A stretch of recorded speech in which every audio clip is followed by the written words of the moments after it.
Moinsen YouTube community. In this video we talk about the behind the scenes of the Minecraft movie, and after watching this video you should be able to shoot something like this. Minecraft is one of the most popular games of all time, so the critics are really mixed about the movie. There are a lot of decisions they made where the fans didn't like the result, but for most of these decisions there is a reason, and in this video I will talk about it. My goal in this video is to teach you, when you want to make VFX shots, how to make them look more realistic. What are the things you have to look for, and what are the things you have absolutely to do to make the shots look good at the end. This is the first thing we are looking at. That this is a set, and as you can see, these props are all real.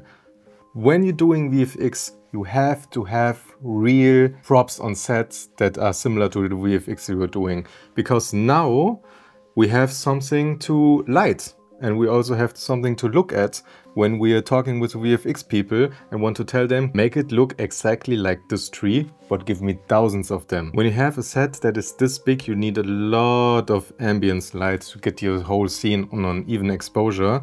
But the trick they did here is, and this is a tip I can give you to all VFX you're doing, you have a really prominent light in your VFX scene. What I mean with that is, the whole movie is backlit.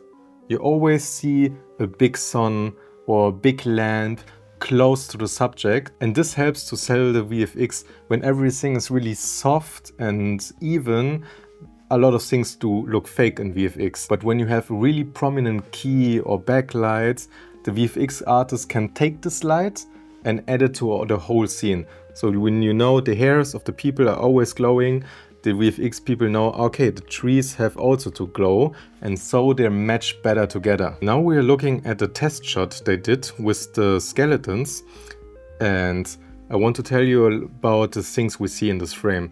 This scene is real. These things are real. This thing is real. Everything is real, because what you do when you want to do a VFX test, you will test the light and do an HDRI. And for this, you put these things in the scene. You have one chrome ball and one matte ball, I would tell. And on these balls you can see, first of all, all the directions where the light is coming from.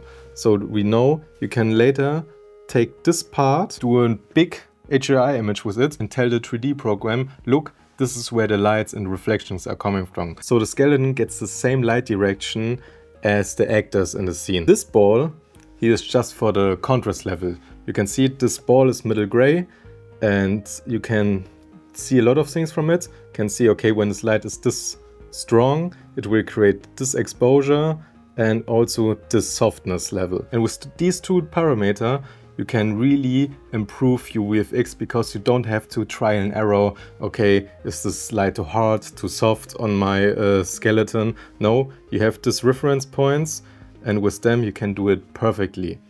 Then the next thing we have here is a color chart. So when you're doing your color grading or your color correction with real people, you put here also a real human in there. That's the whole point of this test, so you can match the humans with the skeletons and the mobs of the game. You can get a real cheap one for around $100 on Amazon. It's a small one, a color checker.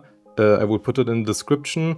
Really helps when you're doing a lot of VFX. An important part of the movie are the props. We have rounded corners and not flat ones. This was a big decision, because the whole point of Minecraft is everything is square, perfectly square. But the problem is, when you do it like this, even when you have shaders and the textures are all better than in the real game, it will look weird with humans probably. They don't just did it like this and said that's the way we're going. They probably tested this with square and figured out, it doesn't look good.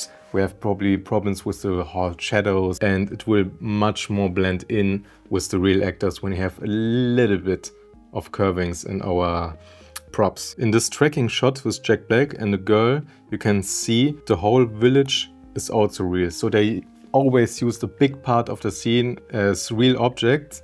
And when you look in the background, you can see the villagers. and they have like this real balls and headbands around them. But I will talk about this later with you, why they do it like this. And this movie is really high key. So you have a lot of bright backlight, as I said. So you look here, again, the whole scene is always backlit to give the VFX a direction. And what they often did is to fill in the shadows. So you can see they have a matte light that someone is carrying around and always give a lot of fill. This movie don't have a lot of contrast. It always has the really, really beauty light because that's the art direction they were going for. But in moving shots, it's really difficult to achieve this because the actors are moving. So when they get closer to a source, they get brighter, and they probably don't want that. That's the reason someone have the burden to walk around with a stick and giving a nice soft fill light in the face. Here's the scene not in bright daylight, but in a cave. But the same principles here are they using. We have this backlight that always gives our actors a texture and a direction, and also the key light is really close to them. So we know for the scene, okay, everything have to have a little bit of cool backlight, and the torches give a warm key on the actors.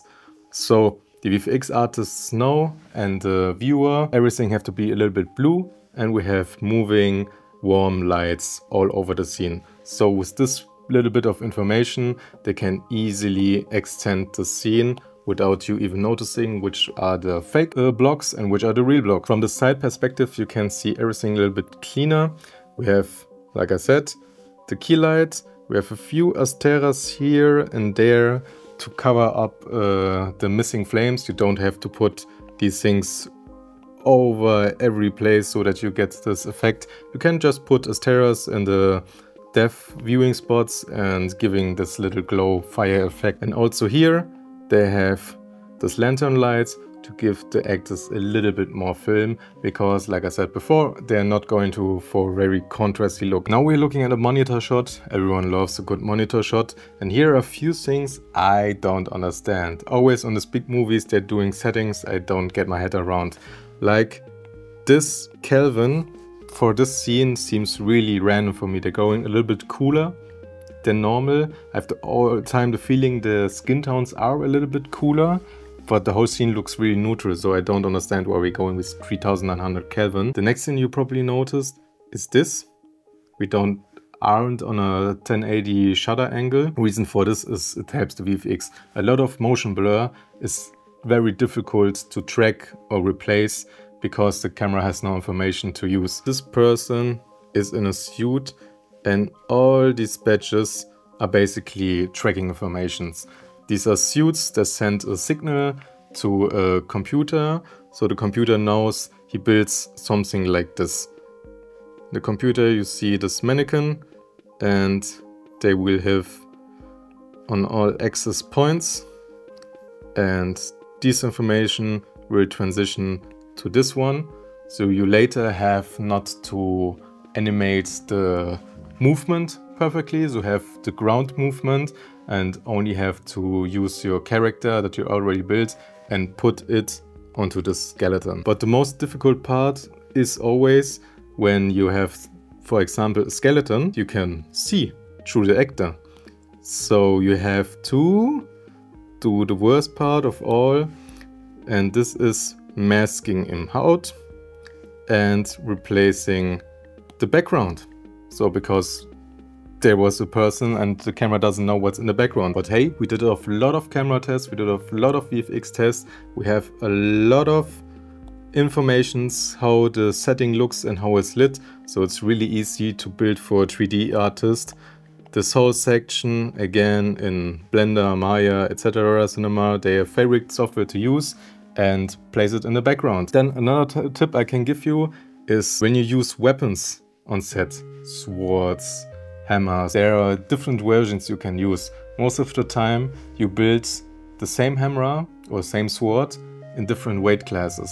So when you fight, you need a light one because you want to move and don't want to hurt anybody. But for the scenes where you just walk, stand, you need a heavier sword because it feels more realistic. You see the sword not fast moving, so they are most of the time on better quality. And also when you have a muscular character and he holds the sword, you want to see that it's heavy. So if you like the video, I would really appreciate a follow and a subscribe from you, and want to see more breakdowns from movie series, write it down in the comments. I'm Marco Magnoli and we see you next time.